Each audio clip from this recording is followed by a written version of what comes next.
Šeštasis skyrius. Patricija Holman gyveno dideliuose geltonuose namuose, kuriuos nuo gatvės skyrė siauros vejos ruoželis. Prie įėjimo stovėjo žibintas. Pastačiau Kadilaką tiesiai po juo. Judančioje šviesoje mašina atrodė kaip galingas dramblys tviskąs juodu laku. Aš dar papildžiau savo aprangą. Prie kaklaraiščio nusipirkau naują skrybėlę ir pirštinės, o be to buvau su Lenso ulsteriu, puikiu pilkos ploniausios Šetlando vilnos apsiaustu. Taip apsišarvavęs, rengiausi sumalti į dulkes pirmojo sutikimo įspūdį, kai buvau girtas. Daviau signalą. Tučtojau, tarsi raketa sužibo šviesa 5 laiptų aukštuose. Ėmė gausti liftas. Pamačiau, kaip jis pasileido žemyn it šviesų šachtos keltuvas, skriejęs iš dangaus. Patricija Holman atidarė duris ir greitai nubėgo laipteliais. Ji buvo su trumpu rudu kailiniu švarkeliu ir siauru rudu sijonu. Sveikas, jinai ištiesė man ranką. Aš taip džiaugiuosi galėdama pagaliau išeiti, visą dieną išsėdėjau namie. Man patiko jos rankos paspaudimas, kur kas stipresnis nei galėjai tikėtis. Nepakenčiau žmonių, kurie atkiša suglebusią ranką kaip negyvą žuvį. Kodėl jūs anksčiau man nepasakėte, paklausiau, būčiau vidurdienį jūsų užvažiavęs. Ar jūs turite tiek daug laiko? Ne, bet būčiau kaip nors suradęs. Giliai atsikvėpė. Puikus oras, kvepia pavasario. Jei norite, galim iki Valiai pasivažinėti tame ore, tariau aš, už miesto po mišką. Aš turiu mašiną. Ir taip atsainiai parodžiau į Kadilaką, tartum tai būtų buvęs koks senas Fordas. Kadilakas? Ji nustebusi pasižiūrėjo į mane. Tai jūsų? Šį vakarą taip, o šiaip jis priklauso mūsų dirbtujai. Mes jį pataisėme ir pardavę žadame uždirbti kaip niekad per gyvenimą. Atidariau mašinos dureles. Gal pirmiausia nuvažiuosim į vynuogių kekę ir pavalgysim, kaip manote? Pavalgyti galim. Bet kodėl būtinai į vynuogių kekę? Apstulbęs pasižiūrėjau į ją. Vynuogių kekė buvo vienintelis elegantiškas restoranas, kurį žinau. Atvirai kalbant, tariau, kitos vietos nežinau. Taip pat manau, jog Kadilakas mus šiek tiek įpareigoja. Ji nusijuokė. Vynuogių kekė tikrai manieringa ir nuobodi aplinka. Važiavam kur nors kitur. Aš stovėjau nežinodamas, ką daryti. Mano svajonė suvaidinti rimtą žmogų sklaidėsi kaip dūmas. Tai jau jūs siūlykite, kur važiuoti, pasakiau. Kiti restoranai, kuriuos dar žinau, ne per švankiausi. Manau, nelabai jums tinka. Kodėl jūs taip manote? Taip jau maždaug atrodo. Jei žvilgtelėjo į mane, nagi pamėginkim. Gerai, aš ryžtingai pakeičiau visą savo programą. Tada žinau vieną vietą, jeigu jūs ne iš baigščiųjų. Važiuosim pas Alfonsą. Pas Alfonsą? Čia jau skamba labai gerai, atsakė ji. O šį vakarą aš taip pat nesu baigštė. Alfonsas turi aludę, tariau. Tai geras Lenso bičiulis. Ji nusijuokė. Lensas turbūt visur turi draugų. Aš linktelėjau. Jis lengva jų susiranda, juk pastebėjote, kaip jis greit susibučialiavo su Bindigu. Dievaži taip, atsakė ji, žaibo greitumu. Mudu išvažiavome. Alfonsas buvo gremėzdiškas ramus žmogus, atsikišę žandikauliai, mažutės akys, paraitotos marškinių rankovės, rankos apžėlusios kaip gorilos. Jis pats išmesdavo kiekvieną, kas jam nepatikdavo, ir ištikimybės tėvyniai sporto sąjungos narius. Itin sunkiai suvaldomi svečiams turėjo plaktuką po bufetu. Smuklė buvo labai geroje vietoje, prie pat ligoninės, tad Alfonsas sutaupydavo transporto išlaidas. Apžėlusią leteną Alfonsas perbraukė per šviesų eglinį stalą. Alaus, paklausė jis. Degtinės ir ko nors užkasti, atsakiau aš. O damai, paklausė Alfonsas. Ir dama nori degtinės, tarė Patricija Holman. Smarkiai, pasakė Alfonsas, yra kiauliena šonkauliukų su raugintais kopūstais. Pats skerdėjai, paklausiau. Aiškus daiktas, bet dama turbūt norėtų ką nors lengvesnio, Alfonsai. Negali būti, kad jūs rimtai kalbėtumėt, atsakė Alfonsas. Pirma bent pažvelkit į šonkauliukus. Jis liepė kelneriui parodyti vieną porciją. Puikiai buvo kiaulė, tarė jis. Premijuota, 2 kart gavo pirmus prizus. Tada žinoma niekas neatsisvirs pagundai, atsakė Patricija Holman, taip tvirtai, tarsi metų metus būtų lankiusi šioje lendynėje. Aš stačiai negalėjau atsistebėti. Alfonsas pamerkė akį. Vadinasi 2 porcijas. Ji linktelėjo. Gerai, pats išrinksiu. Jis nuėjo į virtuvę. Be reikalo bijojau, kad jums čia gali nepatikti, tariau aš. Jūs kaip mat pavergėte Alfonsą. Pats nuėjo išrinkti, oho, paprastai jis taip daro tik savo nuolatiniams svečiams. Alfonsas sugrįžo. Pridėjo jums dar šviežios dešros. Nebloga mintis, tariau aš. Alfonsas prielankiai pasižiūrėjo į mus. Kelneris atnešė degtinę, 3 stikliukus, 1 Alfonsui. Na, tai sveikata, tarė jis, kad mūsų vaikai turtingų tėvų susilauktų. Mes išlenkėme stiklus, mergina nesriūpčiojo. Ji taip pat išlenkė vienu kvapu.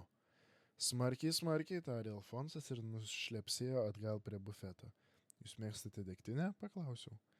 Ji pasipurtė. Truputį stiproka, bet juk aš negalėjau apsijuokti prieš Alfonsą.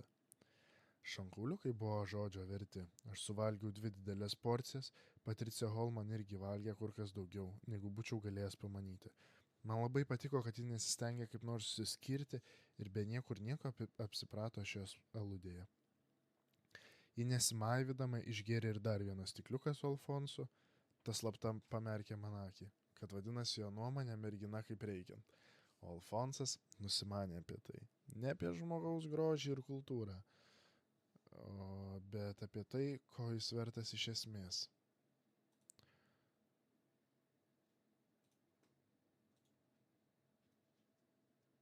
Jeigu jums seksis, tai sužinosite Alfonso žmogiškąją silpnybę, tariau aš.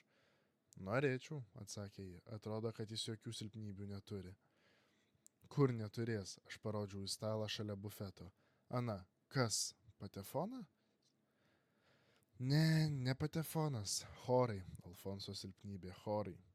Ne šokiai, ne klasikinė muzika, tik chorai, vyrų ir mišrus. Visos tos plokštelės, kur ten sukrautos chorai. Žiūrėkit, jis ateina. Gardu buvo? Paklausė Alfonsas.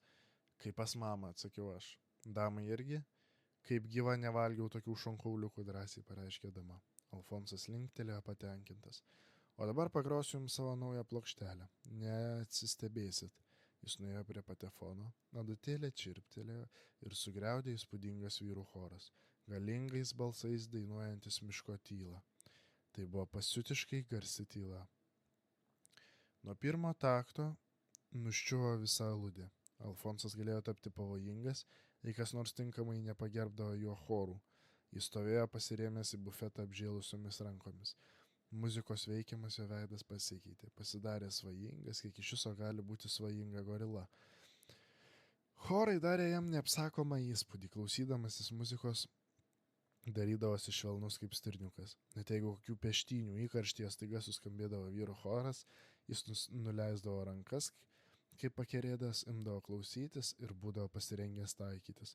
Anksčiau, kai buvo dar ūmesnis, žmona visada turėdavo paruošusi jo mėgstamųjų plokštelių. Jei koks susidūrimas pakrypdavo į pavojingą pusę ir jis pasukdavo nuo bufeto su plaktuku rankoje, jį greitai statydavo adatą ant plokštelės ir Alfonsas nuleisdavo plaktuką. Imdavo klausytis ir nurimdavo. Dabar to jau nebe taip reikėjo. Žmona numirė, jos portretas padovanotas Ferdinando Grau, kuris už tai čia dovanai valgydavo, kabojo viršun bufeto, o pagaliau ir Alfonsas paseno, pasidarė nebe toks karštas. Plokštelė pasibaigė. Prie Alfonsas. Nepaprasta, tariau aš. Ypač puikus pirmasis tenoras, pridūrė Patricija Holman. Teisingai, atsakė Alfonsas, pirmą kartą pagyvėjęs. Jūs nusimanote apie tokius daiktus, pirmasis tenoras, labai aukštos klasės. Mes atsisveikinome su juo. Labų dienų, Gotfridui, tarė jis. Tegu pasirodo kada nors. Mes stovėjome gatvėje. Žibintai priešais namus metė nerames šviesas ir šešėlius į viršų. Į susiraizgusias seno medžio šakas. Šakutės jau buvo trupučiukas sužaliausios ir mirgančioje neaiškioje šviesoje einančioje iš apačios medis atrodė daug galingesnis ir aukštesnis. Jo vainikas rodės dingo kažkur sutemose ir tarsi didžiulė ranka išskėstais pirštais, neapsakoma ilgesio kupina tiesėsi į dangų. Patricija Holman truputį pasipurtė. Jums šalta, paklausiau. Ji pakėlė pečius ir sukišo rankas iš varkelio rankovės. Tik iš pradžių, ten buvo gana šilta. Jūs per lengvai apsirengusi, tariau. Vakarais dar šalta, ji papurtė galvą. Nemėgstu sunkių drabužių, norėčiau, kad pagaliau sušiltų. Nepakenčiu šalčio, ypač mieste. Kadilakė šilta, pasakiau. Dėl sako paėmiau apklotą. Aš padėjau ją įlipti į mašiną ir užklovau kelius. Ji užsitraukė apklotą aukščiau. Puiku, nepaprastai gera, šaltis daro žmogų liūdną. Ne vien šaltis, aš atsisėdau prie vairo. Gal dabar truputį pasivažinėsim? Ji linktelėjo. Mielai, kur važiuosim? Taip sau, važiuokim palengva, gatvėmis, bet kur. Gerai. Aš paleidau motorą ir mes iš lėto ir be tikslo nuvažiavome per miestą. Buvo toks vakaro metas, kai judėjimas pats gyviausias. Plaukėme mašinų sraute beveik negirdimai. Taip tyliai burzgė motoras. Atrodė, kad tai ne mašina, bet laivas, be garso skriejęs margais gyvenimo kanalais. Pro šalį slinko gatvė, šviesus portalai, žiburiai languose, žibintų eilė, saldus gležnas vakaro būties sujudimas, švelni nušviestos nakties karštligė. Ir viršun viso to, tarp stogų, pilkas kaip plienas, aukštas dangus, į kurį kilo miesto pašvaistė. Mergina tylėdama sėdėjo šalia manęs. Atšvaitai ir šešėliai įsibrovė pro stiklą, šmėsčiojo jos veidą. Kartais pažvelgdavau į ją. Ji vėl priminė man tą vakarą, kai pamačiau pirmą kartą. Jos veidas pasidarė rimtesnis, atrodė labiau svetimas nei pirma, bet labai gražus. Tai buvo veidas, kuris tada įkrito man į širdį ir nebedavė ramybės. Man atrodė, kad jame buvo kažkokių paslaptingų tylos bruožų, kurį turi artimi gamtai daiktai – medžiai, debesis, gyvuliai ir kartais moteris. Mes atsidūrėme ramiose priemiesčio gatvėse. Sustiprėjo vėjas, atrodė, kad jis gena priešai save naktį. Didelė aikštelė, apie kurią mažose soduose miegojo mažučiai nameliai, aš sustabdžiau mašiną. Patricija Holman krūptelėjo, tarsi iš miegų pabudusi. Kaip gera, tarė ji po valandėlės, jeigu turėčiau mašiną, kiekvieną vakarą taip iš lėto pasivažinėčiau. Truputį kažkaip nerealu atrodo viskas, kad taip be garso skrajoji po visą miestą. Nemiegi ir sapnuoji tuo pat metu. Man atrodo, kad tada vakarais tau nebereikia ne vieno žmogaus. Aš išsitraukiau iš kišenės pakelį cigarečių. Vis dėlto vakarais kai ko trūksta, ar ne? Ji linktelėjo. Vakarais taip. Kažkoks keistas jausmas suima, kai visai sutemsta. Atplėšiau pakelį. Tai amerikietiškos cigaretės, jūs mėgstate jas? Taip, labiau už kitas. Padaviau jai ugnies. Šilta, artima degtuko liepsna akimirksniu nušviestė merginos veidą ir mano rankas. Ir staiga man šovė pašėlusi mintis, kad mes jau senai priklausome kits kitam. Nuleidau stiklą, kad išeitų dūmai. Norite dabar jūs truputį pavažiuoti? Paklausiau. Jums tikrai bus smagu. Jie atsigrėžė į mane. Norėčiau, bet nemoku. Tikrai nemokat? Ne, aš niekad nesimokiau. Pamačiau, kad dabar turiu progą pasirodyti.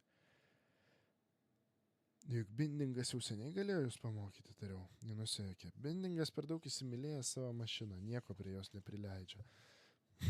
Juk tai kvaila, pareiškiau džiaugdamasis, kad galiu įgelti dručkiui. Aš leidžiu jums išsyk važiuoti. Eikit šiandien. Man išdulkėjo iš galvos įsikėsterio įspėjimai ir aš išlipau norėdamas leisti ją prie vairo. Jis susijaudino. Bet aš iš tiesų nemoku važiuoti. Ką ten, atsakiau. Jūs mokate, tik pati to nežinote. Parodžiau jai, kaip įjungti pavarą ir nuspausti sankabos pedalą. Šitaip tariau pagaliau, o dabar leiskit. Palūkėkit, ji parodė man į autobusą, kuris vienišas šliaužė gatve. Gal praleisim jį? Nieko gyvo. Aš greitai įjungiau pavarą ir atleidau sankabos pedalą. Ji mešlungiškai įsikibo į vairą ir įtemptai žiūrėjo į gatvę. Dieve tu mano, mes per smarkiai važiuojam. Pažvelgiau į spidometrą. Dabar jūs važiuojate lygiai 25 km per valandą. Iš tikrųjų tik 20. Geras tempas ilgų nuotolių bėgikui. Man rodos koks 80. Po kelių minučių pirmoji baimė buvo įveikta. Mes leidomės plačia tiesia gatve. Kadilakas truputį kreivojo, tarsi jam į motorą būtų įpilta ne benzino, o konjako. Kartais nusikdavo įtartinai arti šaligatvio, bet pamažu ėmė sektis gana gerai ir įvyko taip, kaip buvau manęs. Pasidariau viršesnis, nes taiga mudu pavirtome mokytojų ir mokinę. Ir aš pasinaudojau tą viršenybę. Dėmesio tariau. Ana policininkas. Sustoti? Dabar per vėlu. O kas atsitiks, jei jis pagaus mane, juk aš neturiu teisų. Tai mudu abudu pakliūsim į kalėjimą. Viešpatie Dieve. Išsigandusi ėmė ieškoti koją stabdžio. Leiskit smarkiau, sušukau aš. Smarkiau, stipriau paminkit. Turime išdidžiai ir smarkiai pravažiuoti. Geriausia priemonė prieš įstatymą tai įžulumas. Policininkas neatkreipė į mus jokio dėmesio. Mergina atsikvėpė. Po šiai dienai nežinau, kad judėjimo reguliuotojas gali atrodyti kaip slibinas pjaudantis ugnimi, tarė ji, kai mudu pavažiavome keletą šimtų metrų. Taip jie daro tik tada, kai ant jų užvažiuoji. Aš iš lėto patraukiau rankinį stabdį. Va, puikiai tuščia šalutinė gatvė. Čia galėsim gerai pasipraktikuoti. Pirmiausia, pasimokysim, kaip pajudėti iš vietos ir sustoti. Patricija Holman keletą kartų užgesino motorą. Jie atsisagstė švarkelį. Šilta pasidarė, bet aš turiu išmokti. Ji uoliai ir atsidėjusi sėdėjo prie vairo ir žiūrėjo, ką jai rodžiau. Paskiau susijaudinusi ir šūkčiodama padarė pirmosius posūkius. Sutinkamų mašinų prožektoriai įvarydavo padūkusią baimę ir tokį pat išdidumą, kai jie laimingai pralėkdavo pro šalį. Netrukus mažutėje ertmėje, kontrolinio skydo lempučių pusiau apšviestoje, atsirado draugiškumo jausmas, kuris greitai susidaro, kai žmonės susiduria su technikos ir praktikos dalykais. Ir kai po pusvalandžio mudu susikeitėme vietomis ir aš važiavau atgal, mes pasidarėme artimesni, negu kad būtume papasakoję kits kitam visą savo gyvenimo istoriją. Netoli Nikolaištrasės vėl sustabdžiau mašiną. Stovėjome tiesiai po raudoną kino reklamą. Asfaltas blyškiai žiūrėjo po ją, kaip išblukęs purpurinis audeklas. Prie šaligatvio tviskėjo didelė juoda alyvos dėmė. Taip, tariu aš, dabar mes dorai užsidirbome po taurę vyno. Kažin, kur ją išgersime. Patricija Holman valandėlę pagalvojo. Žinot ką, važiuojam į tą puikų barą su burlaiviais, pasiūlė ji. Mane tučtuojau suėmė baisiausias nerimas. Galėjau dėti galvą, kad tame bare dabar sėdi paskutinysis romantikas. Mano akise net stovėjo jo veidas. Ak, tariau aš skubiai, juk ten nieko ypatingo, yra daug jaukesnių vietų. Nežinau, Andai man ten labai patiko. Iš tikrųjų? Paklausiau nustebęs. Andai jums ten patiko? Taip, atsakė ji juokdamas. Ir net labai. Mat, kai pagalvojau, o aš dar prikaišiau savo už tai. Bet man rodo, šiuo metu ten labai prisigrūdė žmonių, pabandžiau dar kartą. Galėtume pasižiūrėti? Tai pasižiūrėti galima. Galvau, ką man daryti? Kai atvažiavome, skubiai išlipau iš mašinos. Užbėgsiu pasižiūrėti, aš tuoj grįšiu. Bare be Valentino nebuvo ne vieno pažįstamo. Klausyk, pasiteiravau. Ar Gotfridas jau buvo čia? Valentinas linktelėjo. Sotu? Prieš kokį pusvalandį išėjo. Gaila, tariau lengviau atsidusęs. Labai norėčiau jo sutikti. Aš grįžau prie mašinos. Galime rizikuoti, tariau. Atsitiktinai šiandien čia netai baisu. Tačiau dėl sako pastačiau Kadilaką už artimiausio kampo, kur tamsiausi šešėliai. Bet nepastebėjome nė 10 minučių, kai prie bufeto pasirodė Lenco šiaudų spalvos kuodas. Pasiuto, pagalvojau, kad nori. Man būtų buvę geriau, kad taip susitikę mes būtume po kelių savaičių. Atrodė, kad Gotfridas nesirengė čia pasilikti. Jau tikėjausi išsigelbėjęs, kai staiga pamačiau, kad Valentinas rodo jam į mane. Taip man ir reikėjo už tai, kad melavau. Kai Gotfridas pamatė mus, jo veidas būtų galėjęs suteikti puikios medžiagos studijuojančiam mimiką kino aktoriui. Akis išsprogo tartum leistinės kiaušinienės triniai. Ir aš jau ėmiau bijoti, kad jam neatsiknotų apatinė žiauna. Gaila, kad tuo metu bare nepasipainiojo koks režisierius. Esu tikras, jis išsyk būtų pasiūlęs Lencui angažementą. Sakysim, kad ir tokiems kadrams, kai prieš jūreivį iš sudužusio laivo staiga riaumodamas išneria jūrų slibinas. Gotfridas greit susivaldė. Aš mečiau jam žvilgsnį, maldaudamas išnykti. Tačiau jis tik tai niekšiškai išsišiepė ir pasitaisė švarką ir priėjo prie mūsų. Žinau, kas manęs laukia ir tučtuojau pradėjau pulti. Ar jau paldėjai namo, panelė Bomblat? Paklausiau, norėdamas išsyk jį neutralizuoti. Taip, atsakė nemirktelės ir nieko neįsiduodamas, kad niekad kaip gyvas negirdėjęs apie jokią panelę Bomblat. Jis siunčia tau labas dienas ir parašo paskambinti jai rytoj iš pat ryto. Tai buvo geras atkirtis, aš linktelėjau. Gerai, paskambinsiu, tikiuosi įpirks mašiną.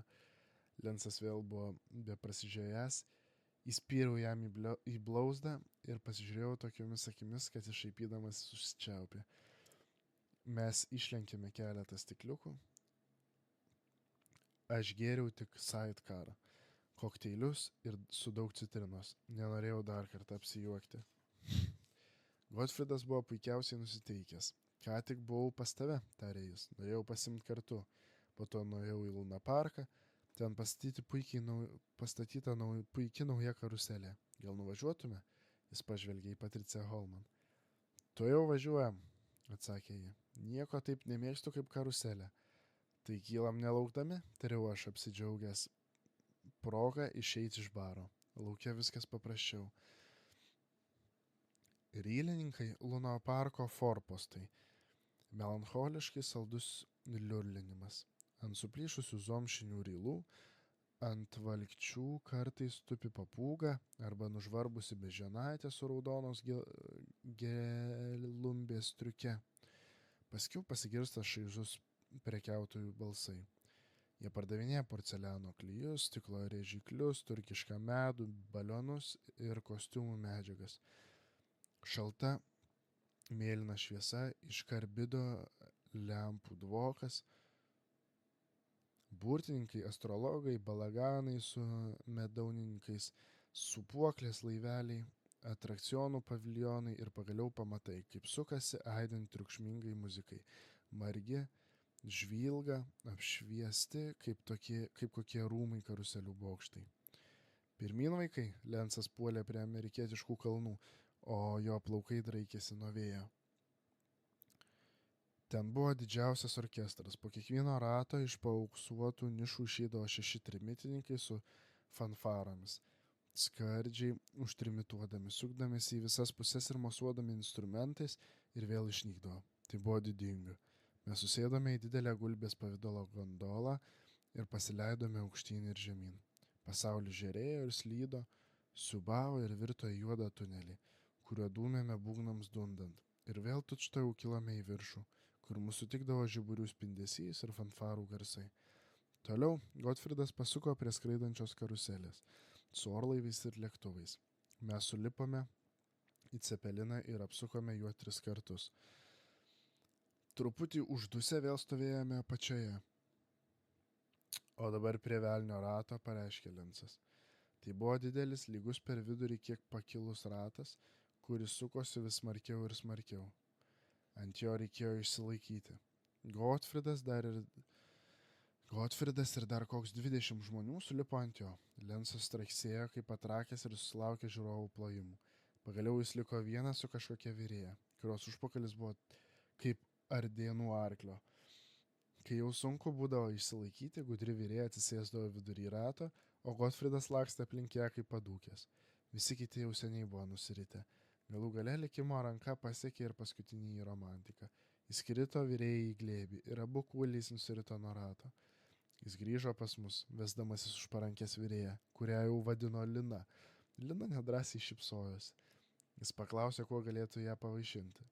Lina pareiškė, kad alus gerai valčinas troškulį. Abu dingo palapinėje pastatytoje sodžiaus stiliumi. O mes? Kur dabar mes eisim? Paklausė Patricija Holman, jos akys žibėjo. Į vaiduoklių labirintą, tariu aš ir parodžiau į didelį balaganą. Kelias per labirintą buvo kupinas netikėtumų. Vos paėjus keletą žingsnių susvyravo grindys, tamsoje ėmė graibstytis kažkieno rankos, pro kampus lindo išsiviepęs snukiai, kaukės, vaiduokliai. Mes juokėmės, bet staiga mergina atšoko išvydusi žaliai apšviestą kaukolę. Akimirką ji buvo mano glėbyje, jos kvapas padvelkė man į veidą. Prie lūpų pajutau jos plaukus, bet tučtojau ji vėl nusijuokė ir aš ją paleidau. Aš paleidau ją, tačiau kažkas mane taip ir nebepaleido jos. Jau senai buvome išėję iš to balagano, bet vis dar jutau jos petį savo glėbyje. Jutau švelnius plaukus, persirkais dvelkiančią odą. Aš vengiau žiūrėti į ją. Staiga, ji man pasidarė visai kitokia. Lencas jau laukė mūsų, jis buvo vienas. O kur Lina? Paklausiau. Maukelų, atsakė jis ir mostelėjo galvą į sodžiaus staliaus palapinę su kažkokiu kalviu. Reiškiu užuojautą, tariau aš. Niekai, atsiliepė Gotfridas. Geriau stokim prie rimto vyriško darbo. Mes pasukome prie paviljono, kur ant vašų buvo mėtomi gutaperčiniai žiedai, iš kur buvo galima laimėti visokiausių dalykų. Taigi, tarė Lencas Patricijai Holman ir nusismaukė skrybelę ant pakaušio. Dabar mes sukrausime jums kraitį. Jis metė pirmas ir laimėjo žadintuvą. Po jo paleidau aš ir man kliuvo pliušinis meškiukas. Paviljono savininkas padavė mums laimikius ir pakėlė didelį triukšmą, stengdamasis prisivilioti naujų klientų. Tojau tu paliausi triukšmavęs, šyptelėjo Gotfridas ir išlošė keptuvę. Man teko dar vienas meškiukas. Tai sekasi neapsakytai, tarė paviljono savininkas ir įtikė mums daiktus. Žmogelis nežinojo, kas jo laukia. Lencas geriausiai mėtydavo rankinę granatą iš visos kuopos, o žiemos metu, kai darbo būdavo mažai, mes mėnesius treniruodavomės mėtyti skrybelės ant visokiausių vašų. Palyginti su tuo, šie žiedai buvo vaikų žaidimas. Gotfridas be jokio vargo laimėjo dar vieną daiktą – krištolinę vazą gėlėms. Aš pustuzinį patefono plokštelių. Paviljono savininkas tylėdamas pastūmė mums laimikius ir patikrino vašus. Lencas prisitaikė, metė ir laimėjo kavos servizą, antrąjį pagal savo vertę laimėjimą. Dabar apie mus jau susispėtė visas pulkas žiūrovų. Aš greitai užmečiau 3 žiedus ant to paties vašo. Rezultatas – atgailaujanti šventoji Magdalena auksiniuose rėmuose. Paviljono savininkas išsivėpė, tartum atsidūręs pas dantų gydytoją ir pasakė, kad daugiau nebeduosės mums mėtyti. Mes jau rengėmės liautis, bet žiūrovai pakėlė triukšmą. Jie reikalavo, kad savininkas netrukdytų mums smagintis. Jiems magėjo pamatyti, kaip jis bus apšluotas. Labiausiai triukšmavo Lina, staiga vėl čia atsiradusi su savo kalviu. Pro šalį mesti tai galima, ką? Kiauksėjo jinai. O pataikyti tai ne, a? Kalvis suriaumojo pritardamas. Gerai, tarė Lencas. Kiekvienas dar po sykį. Aš mečiau pirmas. Praustuvas su ąsočiu ir muilinė. Paskui priėjo Lencas. Jis paėmė 5 žiedus. 4 gerai sumėtė ant to paties vašo. Priešmesdamas 5 tyčia padarė pertrauką ir ištraukė cigaretę. 3 vyrai pasiūlė ugnies. Kalvis patapšnojo jam per petį. Lina iš susijaudinimo kramtė nosinę. Paskui Gotfridas prisitaikė ir visai iš lengvo, kad nenušoktų, užmetė paskutinį žiedą ant kitų 4. Jis paliko kaboti. Saidėjo griausmingas staugimas. Lencui teko didysis laimikis. Vaikų vežimėlis su rausvu apklotu ir mezginiais papuoštų prie galviukų. Paviljono savininkas keikdamasis išrito jį. Mes susikrovėme į vežimėlį visą laimėtą mantą ir patraukėme prie kito paviljono. Lina stūmė vežimėlį. Kalvis tą progą laidė tokius sąmojus, kad mudu su Patricija Holman turėjome galiuką atsilikti. Kitame paviljone žiedai buvo mėtomi ant vyno butelių. Jei žiedas užkrenta ant butelio, tai tas butelis ir laimimas. Mes išlošėme 6 butelius. Lencas pasižiūrėjo į etiketės ir padovanojo jos Kalviui. Buvo dar vienas panašus paviljonas, bet jo savininkas iš tolo užuodė, kuo čia kvepia, ir mums prieėjus pareiškė, kad paviljonas uždarytas. Kalvis buvo besirengęs patriukšmauti, mat jie pastebėjo, kad čia galima laimėti butelių su alum. Tačiau mes atsakėme savo sumanymu. Žmogus, kuriam priklausė šis paviljonas, buvo vienarankis. Su didelė palyda priėjome prie Kadilako. Kągi čia darysim, paklausė Lencas ir pasikasė pakaušį. Geriausia pririškime vežimėlį iš užpakalio. Aišku, tariau aš. Bet tau reikės sėstis į jį ir važiuoti, kad neapvirstų. Patricija Holman užprotestavo. Ji bijojo, kad Lensas iš tikro gali tai padaryti. Gerai, pasakė Lensas, tada išrūšiuokim. Abudu meškiukus būtinai turit pasimti jūs, patefono plokštelės taip pat, o kaip su keptuve, mergina papurtė galvą. Tai tenka dirbtuvės nuosavybėn, pareiškė Gotfridas. Paimk, Robi, senas leistinės kiaušinienės kepėjau. Kavos servizas, mergina linktelėjo į Liną. Vyrėja paraudo, Gotfridas įteikė jai vieną po kito servizo dalis, tarsi apdovanodamas ją prizu. Po to jis ištraukė fajanso dubenį. Praustuvas su visais priedais ponui kaimynui, tiesa, pravers, žadintuvas taip pat. Kalviai paprastai kietai miega. Aš padaviau Gotfridui gėlių vazą, įsiteikė ją Linai. Mikčiodama jį bandė atsisakyti, jos akys ryte rijo atgailaujančią Magdaleną. Lina manė, kad jeigu ji paims vazą, tai Kalvis gaus paveikslą. Jau kaip aš dievinu meną, pratarė ji. Graudindama mus savo godumu, jis stovėjo ir iš susijaudinimo kramtė raudonus pirštus. Gerbamoji panelė, ką jūs pasakysite apie tai? Paklausė Lensas iškilmingai mostelėdamas ranka ir atsigręždamas. Patricija Holman paėmė paveikslą ir atidavė virėjai. Tai labai gražus paveikslas, Lina, tarė išsipsodamas. Pasikabinkit viršun lovos ir dėkis į širdį, pridūrė Lensas. Lina nusistvėrė paveikslą, jos akys buvo drėgnos, iš dėkingumo jie ėmė baisiai žaksėti. O dabar tavo eilė, susimąstęs tarė Lensas, atsigręžęs į vaikų vežimėlį. Kad ir kokia laiminga buvo Lina, gavusi Magdaleną, bet jos akis vėl sužibo godumu.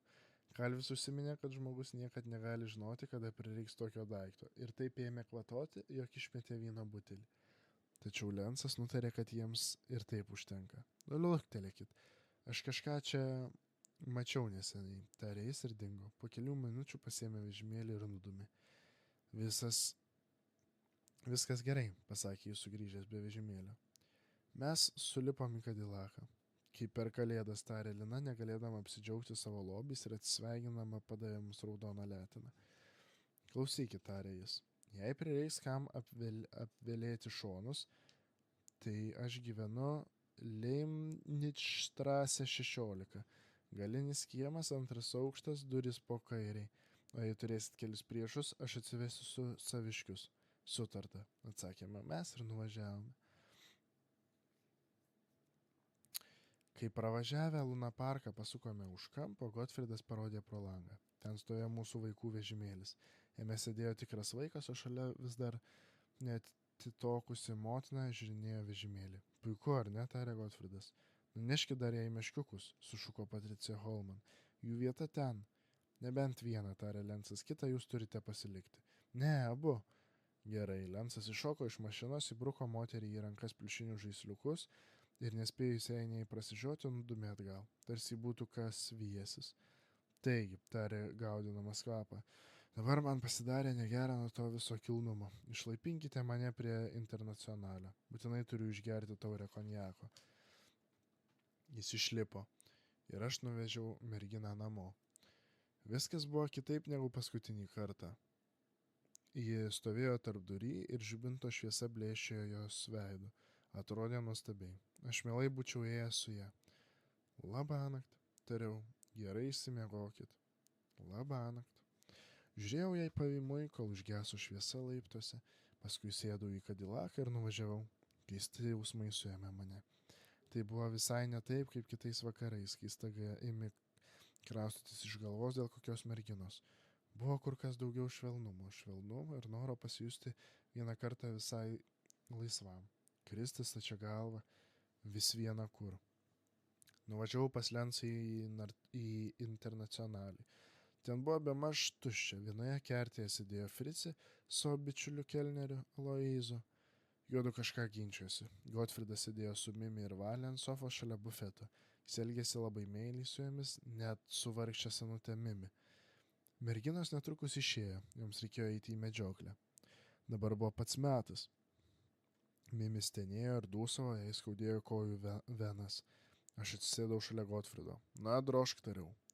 Kam, vaikuti? Nustebęs išgirdau. Tu visai gerai darai. Man palengvėjo, kad jis taip paprastai pasižiūrėjo į viską. Būtum galėjęs ir anksčiau tarti žodį, pasakiau aš. Jis numojo ranką. Niekai. Aš užsakiau stiklą romo. Žinai ką, tariau, neturiu jokio supratimo, kas ji tokia. Ir taip toliau. Net nežinau, kokie jo santykiai su Bindingu. Beje, gal jis jau tau tada ką nors sakė? Lensas pažvelgė į mane. Tau tas rūpi? Ne. Ir aš taip manau. O paltas tau beje neblogai guli. Aš paraudau. Nerausk visa tavo tiesa. Norėčiau ir aš taip sugebėti. Valandėlę patylėjau. Kodėl, Godfredai, tariau gale? Jis pasižiūrėjo į mane. Ogi todėl, kad visa kita mėšlas, Robi. Todėl, kad mūsų laikais nėra nieko gero. Prisimink, ką tau vakar sakė Ferdinandas. Netoks jis neteisus, tas senasis storasis numirėlių tepliorius. Na, o dabar sėsk prie tos dėžės ir paskambink vieną kareivių dainą. Aš paskambinau 3 lelijas ir argono mišką. Prisiminus tuos laikus, kai mes jas dainuodavome šioje tuščioje kavinėje, jos skambėjo kažkaip vaiduokliškai.